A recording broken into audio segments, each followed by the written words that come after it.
pasado. Mateo capítulo 8, vamos a la escritura. Mateo capítulo 8, versos 12 al 22. Mateo 8, perdón, dije 12, es del 16 al 22. Mateo capítulo 8, 16 al 22. Mateo capítulo 8.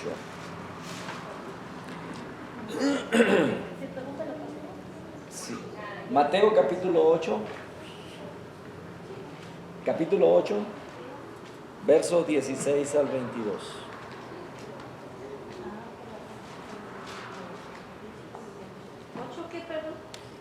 Capítulo 8, versos 16 al 22. Y si trae sus libretitas para anotar, es importante porque hay puntos muy importantes a veces que queremos mantener para poder revisar después. Citas bíblicas que a veces son muchas y variadas, que también pueden ayudarles en la meditación en sus casas.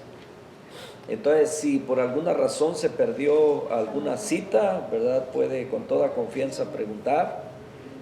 También las predicaciones las estamos publicando en YouTube, así es que también pueden corroborar ahí, ¿verdad? En caso de que quieran darle una repasada. Ya estamos ahí, Mateo capítulo 8, versos 16 al 22. Síganme con su vista y dice: y cuando llegó la noche, trajeron a él muchos endemoniados, y con la palabra echó fuera a los demonios y sanó a todos los enfermos, para que se cumpliese lo dicho por el profeta Isaías cuando dijo: él mismo tomó nuestras enfermedades y llevó nuestras dolencias. Viéndose Jesús rodeado de mucha gente, mandó pasar al otro lado. Y vino un escriba y le dijo: maestro, te seguiré a donde quiera que vayas. Jesús le dijo: las zorras tienen guaridas y las aves del cielo nidos, mas el Hijo del Hombre no tiene dónde recostar su cabeza. Otro de sus discípulos le dijo: Señor, permíteme que vaya primero y entierre a mi padre.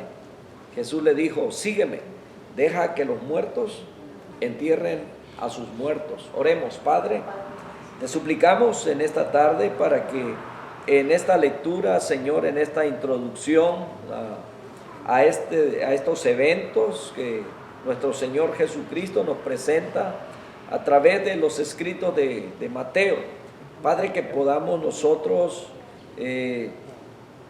recibir, Señor, esa palabra que necesitamos, esa confianza, adherir a nuestra fe, Señor, fortaleza en el nombre de Jesús. Suplico por cada familia aquí representada que todos seamos llenos, Señor, con tu palabra en esta tarde, en el nombre de Jesús. Amén. Amén. Amén. Bien, ¿qué mantiene alejados a los hombres de Cristo? ¿Qué es lo que mantiene a los hombres alejados de Cristo? Había gente que tenía el deseo de llegar a Jesucristo, de tener lo mismo que Él estaba ofreciendo a través de sus predicaciones. Él dijo: el reino de los cielos se ha acercado. Y cuando empezaron a ver todo lo que Él estaba haciendo y pudieron estar seguros de que Él es el Hijo de Dios, que Él es el Mesías que habían estado esperando por todos los milagros y señales que hacía, entonces muchos estuvieron seguros. Escribas, fariseos, los religiosos, las autoridades de ese entonces estaban seguros que era Él el Mesías que había de venir.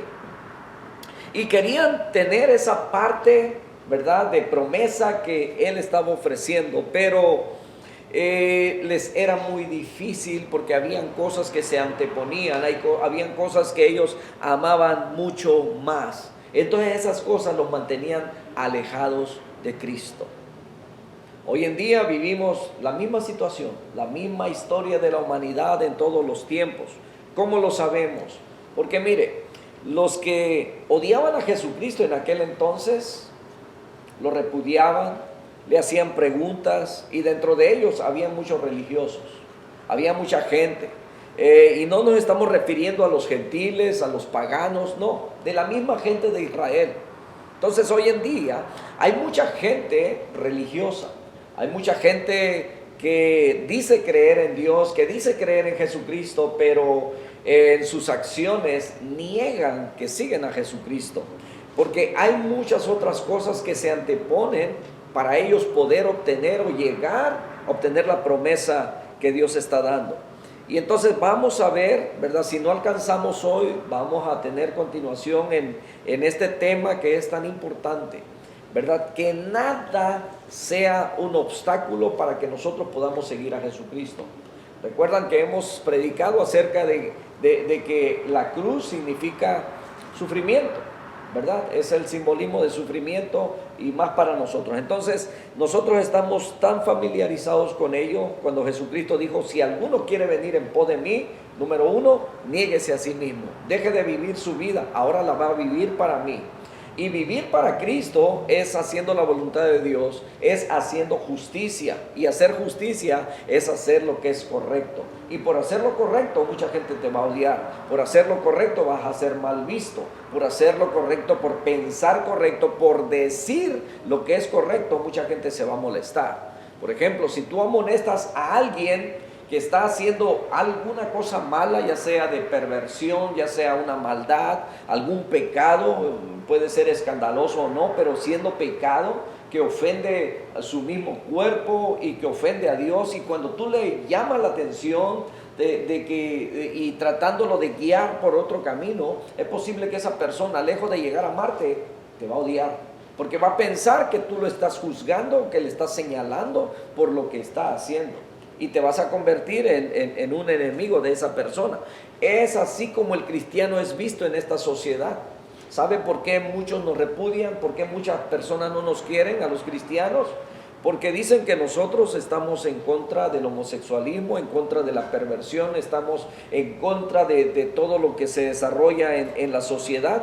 Pero no estamos en contra. El Señor nos mandó a amar y a predicar su palabra. No nos mandó a hacer protestas en contra de aquellos que no quieren entrar. Más bien los invitamos, porque en el libro de Corintios, las cartas del apóstol Pablo a los Corintios, leemos que le dice, no erréis, dice que ni los fornicarios, ni los adúlteros, ni los borrachos, ni los afeminados, ni los que se echan con ladrones entrarán al reino de Dios. Y dice, y mucho de eso erais vosotros antes. Quiere decir que ellos se habían convertido de ser todo eso, ahora eran creyentes, cristianos. Dice, y habéis sido lavados con la sangre preciosa de Cristo. Entonces, no odiamos absolutamente a nadie, no estamos en contra de nadie, ¿verdad? Dios siempre ha amado al ser humano y quiere rescatarlo.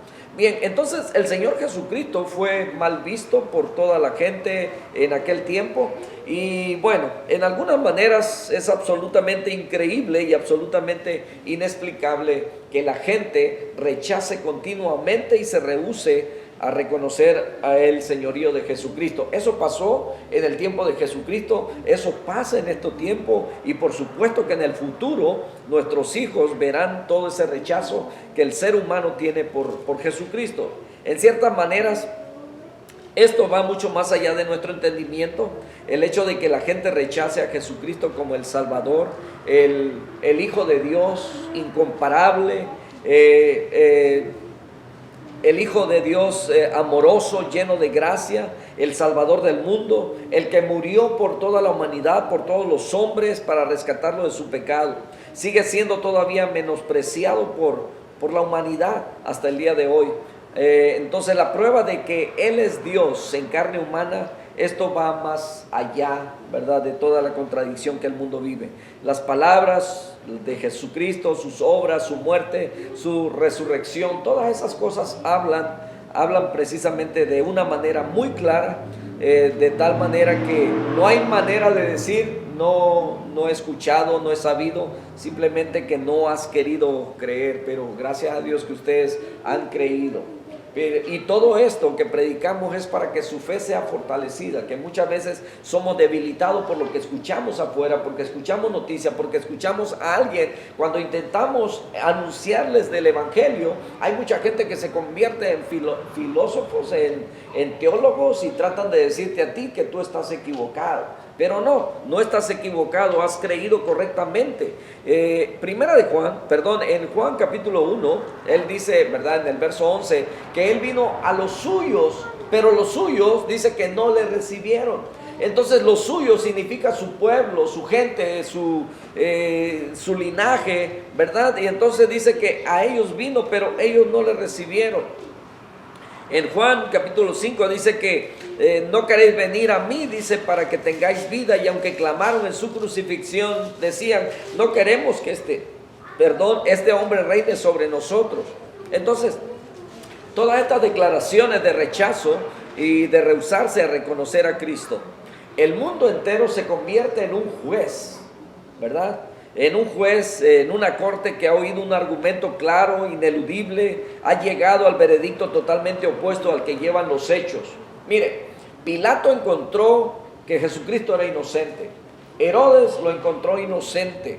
3 veces cada uno de ellos dijeron, no encuentro nada de mal en él, no hay nada mal en él. Y entonces Pilato tuvo que lavarse las manos y entregarlo porque el pueblo gritaba que debía ser crucificado. Entonces el mundo da un veredicto parecido al que dieron en ese entonces. En Mateo capítulo 7, verso 29 dice que la gente se asombraba de su enseñanza porque enseñaba como alguien que enseñaba con autoridad. Desde el capítulo 5 de Mateo, el Señor Jesucristo empieza a hablar de las bienaventuranzas, empieza a hablar como de los nuevos mandamientos para la nueva iglesia que estaba formándose. Y vienen muchos temas ahí, como dice que nosotros somos la sal de la tierra, somos la luz del mundo, ¿verdad? El que no debemos de juzgar a los demás, la regla de oro que conocemos, ¿verdad? El no trates a otros como, o trata a otros como quieres que tú ser tratado. Y entonces el no juzgar, el no mires la paja en el ojo de tu hermano, todos esos temas, ¿verdad? Y termina diciendo, más bien la gente que lo escuchaba hablar, predicar, decían, este nos habla de una manera tan clara y con tanta autoridad. Estaban asombrados de esa enseñanza que él tenía, porque dice que enseñaba con autoridad. Entonces, las palabras de Jesús fueron absolutamente únicas. En Juan capítulo 7, verso 46, dijeron, nunca hombre alguno habló como este hombre. Entonces las obras de Jesús fueron divinas y esta realidad fue innegable ante los ojos de aquellos que podían ver las obras realizadas por el Maestro. Entonces, el hombre que estaba ciego le dijo a aquellos que lo cuestionaban, ¿sabe quiénes eran los que lo cuestionaban? Los mismos religiosos, las autoridades del templo, cuando lo vieron entrar, ¿verdad? Y cuando lo vieron y supieron que era el hombre ciego, le dijeron, ¿a dónde vas tú con tu lecho, ¿verdad? Y dice, aquel que me dio la vista me dijo que podía cargarla. Entonces, pero ¿quién es el que te dijo, ¿verdad? Y entonces dice,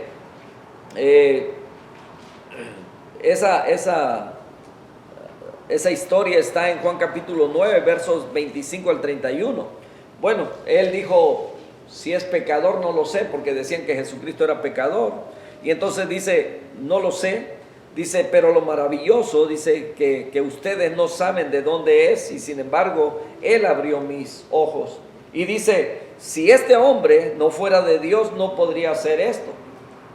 Y entonces tenía razón en ello. La sabiduría de Jesús era sobrehumana. Estamos viendo todos lo que el Señor Jesucristo daba como pruebas de ser el Mesías, de ser Dios. En Mateo 22, 17 lo confrontaron con una moneda y le dijeron, ¿debemos pagar impuestos al César? Y él dijo, dad a César lo que es de César y a Dios lo que es de Dios. Y las escrituras dicen que cuando oyeron estas palabras, ellos aún estaban asombrados porque querían agarrarlo en alguna parte, en alguna forma donde él cometiera un error para acusarlo. Y de hecho, no hubo forma de que pudieran acusarlo de una manera justa. Por eso tuvieron que conseguir testigos falsos, ¿verdad? Que dijeron que lo escucharon decir que él, ¿verdad? Iba a derribar el templo y cosas como esas. Entonces, las escrituras dicen que cuando oyeron esas palabras, ellos quedaron asombrados. Su pobreza fue innegable. Él los confrontó en Juan capítulo 8, verso 46, cuando dijo: ¿quién de ustedes me convence del pecado? ¿Quién me redarguye? ¿Quién de ustedes está capacitado para eso? Entonces también la alimentación, ¿verdad? Él alimentó a mucha gente. Entonces, el hombre quedaba en silencio, mudo, sin respuestas cuando Jesucristo hacía una pregunta. Entonces su severidad iba más allá de cualquier duda. Juan 8:46 también él dijo: si yo digo la verdad, entonces ¿por qué no creen en mí? Entonces su poder los fascinó, los tenía fascinados. Y en Lucas 8:25 dijeron: ¿qué hombre es este que aún manda a los vientos y a las aguas y le obedecen? Su provisión los alimentó, Él los alimentó ahí al lado del monte. Y en Juan capítulo 6 se vuelven otra vez a aparecer el siguiente día y les dijo: me buscáis porque comieron de los panes y fueron satisfechos. Dice: pero me buscan porque les di de comer, no me buscan por otra cosa, ¿verdad? Y así en el tiempo de Jesucristo había mucha gente que por curiosidad, ¿sabe que por lo mismo mucha gente viene a las iglesias? La gente viene por necesidad. Muchas veces cuando agotan sus recursos de buscar solución a sus problemas, a su situación, a sus emociones que han sido dañadas y todo ello, vienen buscando recursos. Y cuando los agotan todos, entonces vienen a la iglesia buscando a ver si Dios, ¿verdad? Otros, cuando escuchan que hay sanidades y todo ello, hay quienes van por necesidad porque quieren ser sanados, pero otros van por curiosos a ver si es cierto que sucede, ¿verdad? Entonces, en estos tiempos sabemos que lo que abunda son muchos de esos que son falsos, ¿verdad? Entonces, su sanidad, imagínense, quitó, ¿verdad?, la enfermedad de aquellos que estaban enfermos. Cuando la multitud lo vio sanar al paralítico, ellos se asombraron y glorificaron a Dios, quien había dado tal poder a los hombres. Eso lo dice Mateo 9:8.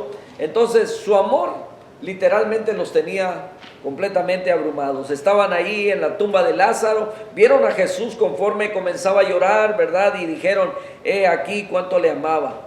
Su dominio sobre los demonios los asombró. Él tenía poder para calmar la tempestad. Él tenía poder para echar fuera a los demonios. Entonces todas esas cosas los tenían abrumados. Cuando él echó fuera al demonio en Mateo 9:33 dice que las multitudes se asombraron diciendo: nunca cosa así ha sido vista en Israel. Entonces su juicio fue asombroso. Cuando él vino a la higuera y no encontró fruto, la maldijo, y al siguiente día esa higuera estaba seca. Mateo 21:20 dice que se maravillaron. La manera en la que él se conducía iba más allá de lo que era humano. Él guardó silencio frente a Pilato. Él pudo haberse defendido y haber salido librado, pero entonces no se hubiera cumplido el plan. Hemos dicho que en la palabra, ¿verdad?, cuando el Señor Jesucristo, Pedro saca la espada, le corta la oreja a Malco, él le dice: guarda tu espada.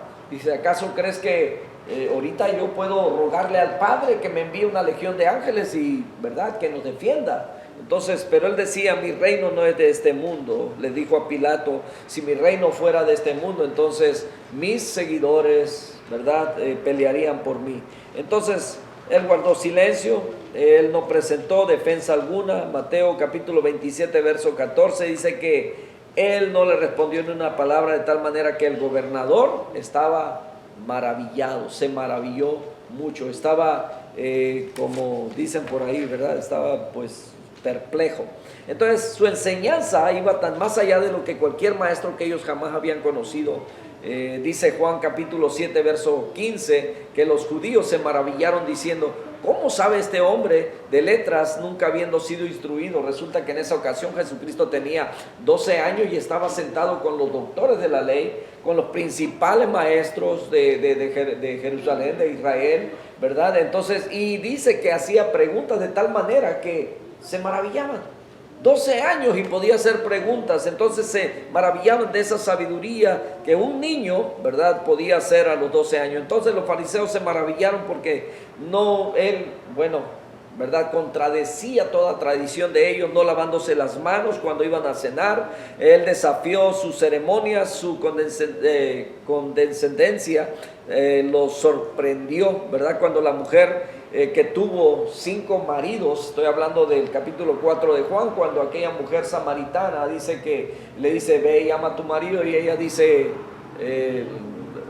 bueno, no tengo marido. Y el Señor le dice, bien has dicho, porque 5 maridos has tenido y el con el que estás ahora no es tu marido, ¿verdad? Entonces, todas esas cosas sorprendían de tal manera que aún los discípulos, cuando vieron hablando al Señor Jesucristo en Juan capítulo 4, verso 27, cuando la vieron hablando con esta mujer, dice que ellos estaban, ¿verdad?, maravillados porque lo vieron hablando con una mujer. Entonces, como usted puede ver, todo acerca de él es bastante asombroso, es maravilloso, es de tal manera que era inexplicable desde el punto de vista humano, sobrehumano, sobrenatural, divino, y lo vieron todo, los religiosos, los discípulos, los que anduvieron siempre con él.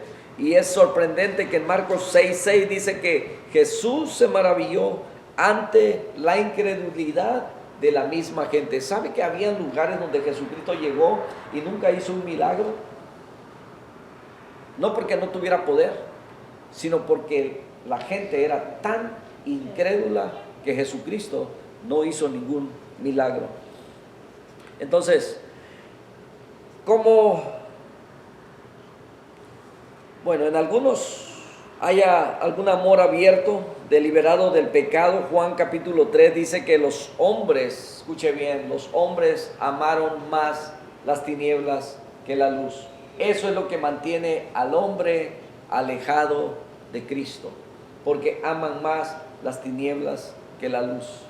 ¿Por qué mucha gente en la sociedad, usted cree que desconozcan entre lo bueno y lo malo? ¿Usted cree que la gente no sepa que una adicción al alcohol le va a hacer daño?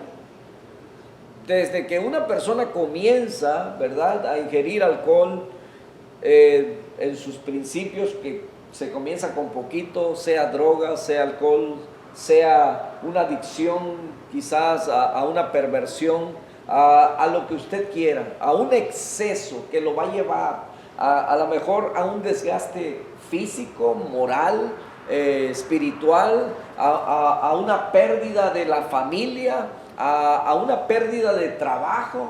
Mucha gente lo sabe. Sin embargo, como eso les provoca placer y se incursionan en eso, se meten en eso. ¿Sabe cuánta gente se ha quitado la vida porque en una máquina o en una mesa vienen y juegan todo su dinero, todo su capital? ¿Sabe? Estaba escuchando, hay muchísimos, y puedo decir miles de testimonios de personas que han perdido todo, se han quedado sin nada. Pero escuchaba en particular de una familia que vinieron a Las Vegas, ¿verdad?, y se pusieron a jugar. Y eran de que, ¿verdad?, toda la noche, y dormían poco y así. Y de tal manera que se les acabó los recursos que traían. Y al Señor se le ocurre, ¿verdad?, pues el ranchito que tenían. Y el caso es que para cuando se dio cuenta, ni aquí ni allá, absolutamente no tenían ya nada. Y entonces ya no había ni siquiera razón de por qué regresar para donde eran, porque no tenían nada. A donde iban a llegar ya no les pertenecía. Y entonces optaron por quitarse la vida. Entonces, ¿qué es lo que está buscando el hombre? ¿Acaso no sabe apreciar entre el bien y el mal, lo bueno y lo malo? Por supuesto que sí. Pero eso viene siendo un obstáculo. ¿Sabe? Yo conozco personas que no tienen vicios. No son adictos son adictos al trabajo, eso sí, ¿verdad? A hacer dinero, hacer dinero, hacer dinero. Conocí a un hombre que dicen que este hombre siempre se veía mal vestido. A mí no me tocó conocerlo, pero personas cercanas a él y me platicaban. Este hombre, dice, se la pasaba trabajando. dijo, hacía tanto dinero, hizo su compañía, ¿verdad? Tenía trabajadores, hacía cemento, hacía landscaping, hacía de todo lo que viniera a sus manos, él lo agarraba y tenía gente que trabajaba para él. Y siempre dice, traía las bolsas, que cuando la metía difícilmente podía sacarla porque traía los puños de billetes, mucho dinero. Pero dice que por lo mismo no tenía tiempo ni para bañarse. Y a veces pasaban días, dice, días. Ese hombre hasta olía mal.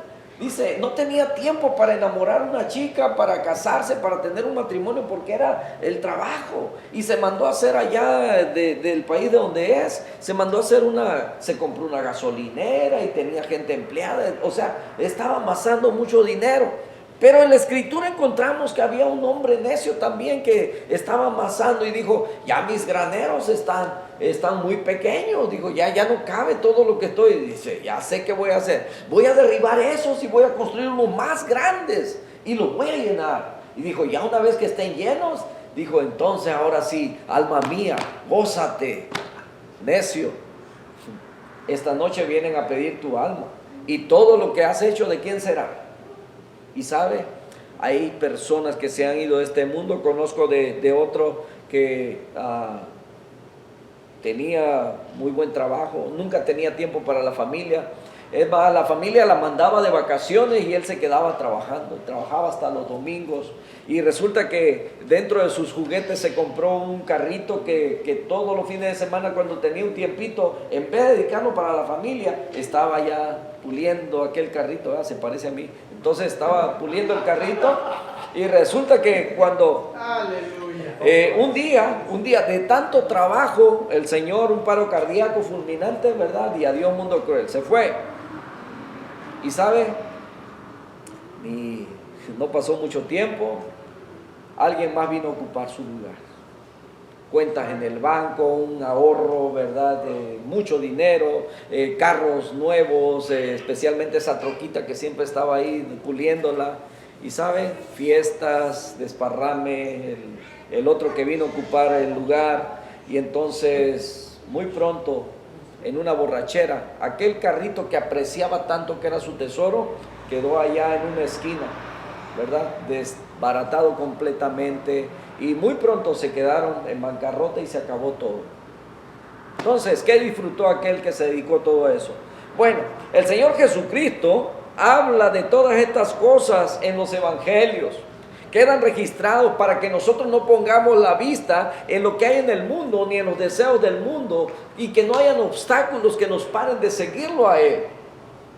Él es la fuente de vida. Él es la fuente de vida eterna.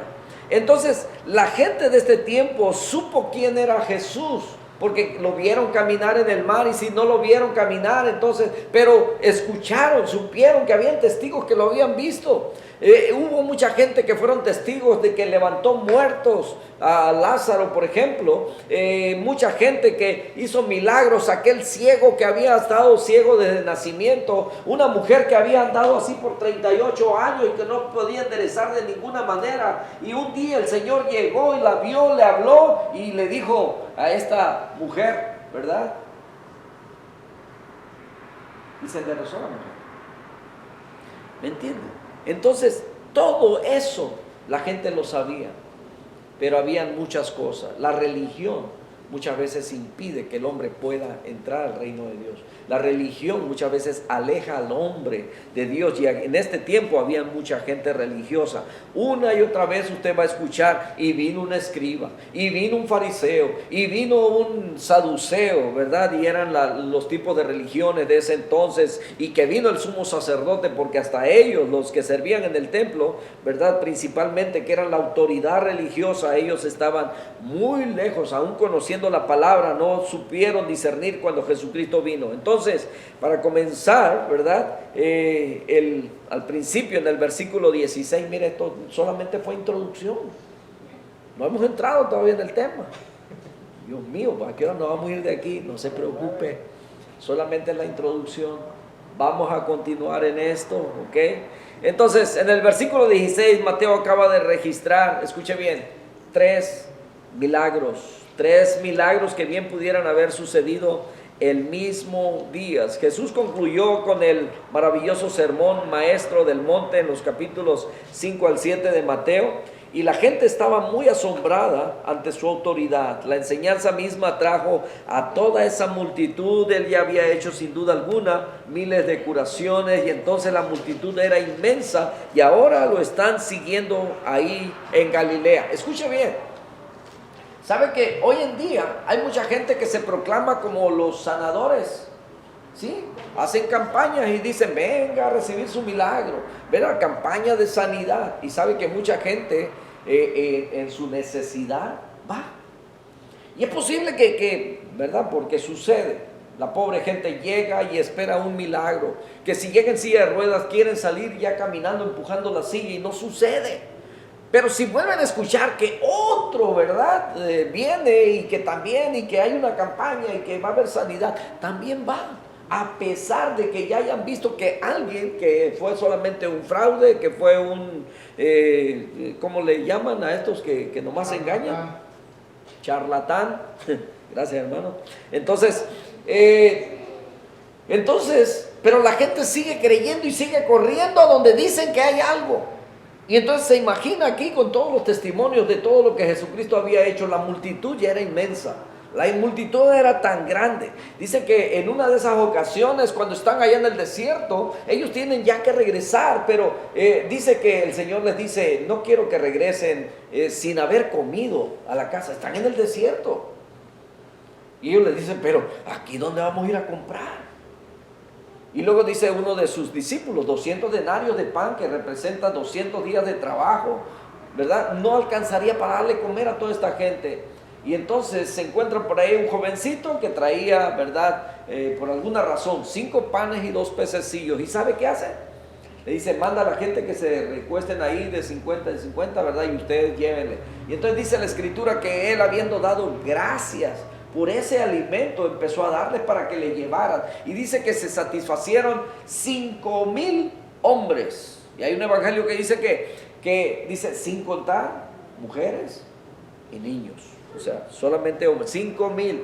Ahora, duplíquelo si gusta, ¿verdad? Pero ya con 5,000, ¿cuántos comemos nosotros con 5 panes y 2 pececillos?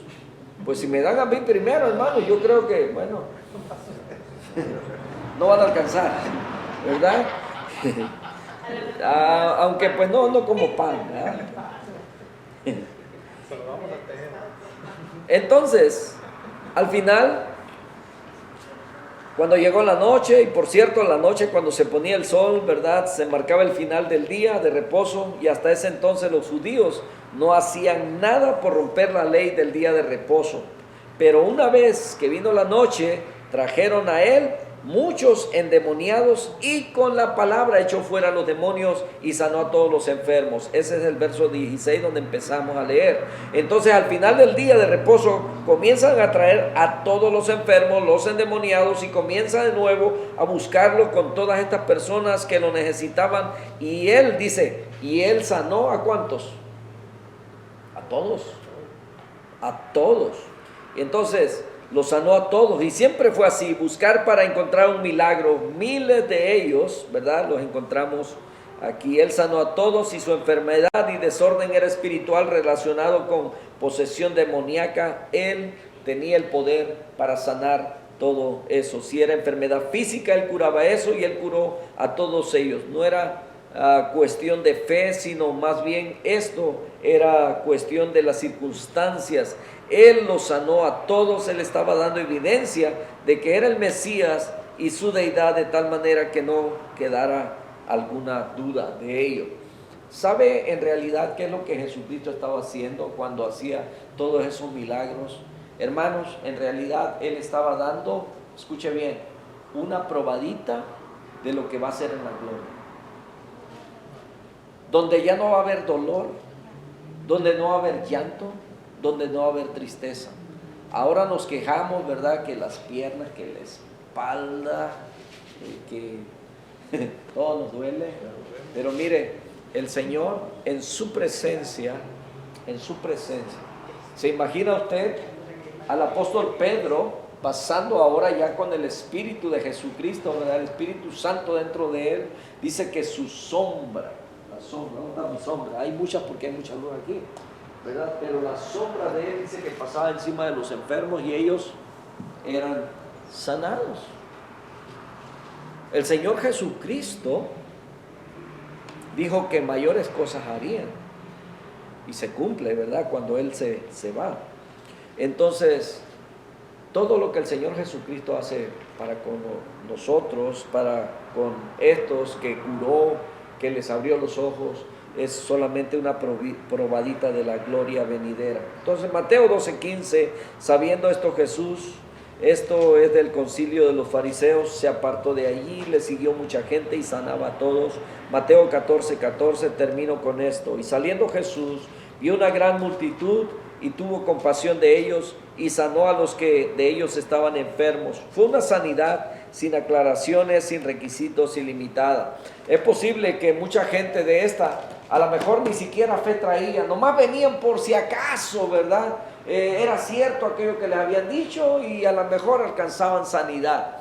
Y entonces, ¿por qué el Señor Jesucristo los sanó? Porque dice que veía a las multitudes y dice que tuvo compasión de ellas, porque las veía como ovejas que no tienen pastor. Oremos. Padre, te damos muchas gracias. Gracias por haber puesto tus ojos sobre nosotros, Señor, que siendo ovejas que estábamos perdidas, ahora pertenecemos a tu redil. Te damos las gracias, bendito Señor, porque a través de tu palabra, Señor, nos damos cuenta de todo el rechazo que hubo en aquel tiempo y que no es la diferencia en estos tiempos. Ahora, Señor, podemos conocer cuál es la diferencia entre un cristiano genuino, un cristiano verdadero y alguien que solamente dice creer en ti. Así como habían tantas denominaciones y religiones en aquel entonces que hacían rechazo, que hacían fuerza para que tú desistieras, todavía lo hay en estos tiempos. Pero Señor, gracias porque nos has capacitado, nos has llenado, nos has dado de tu Espíritu Santo, Señor, para poder perseverar en todos estos tiempos. Danos, Señor, palabra de tal manera que podamos hablar con nuestros amados, nuestros familiares y poderles anunciar, Señor, de tu palabra a los compañeros de trabajo, a todos aquellos, Señor, que tú pongas, Señor, en nuestro camino, que nosotros podamos anunciarles este evangelio que salva, que da vida nueva, que transforma la eternidad. En el nombre poderoso de Cristo Jesús, te agradecemos esta bendición. Amén.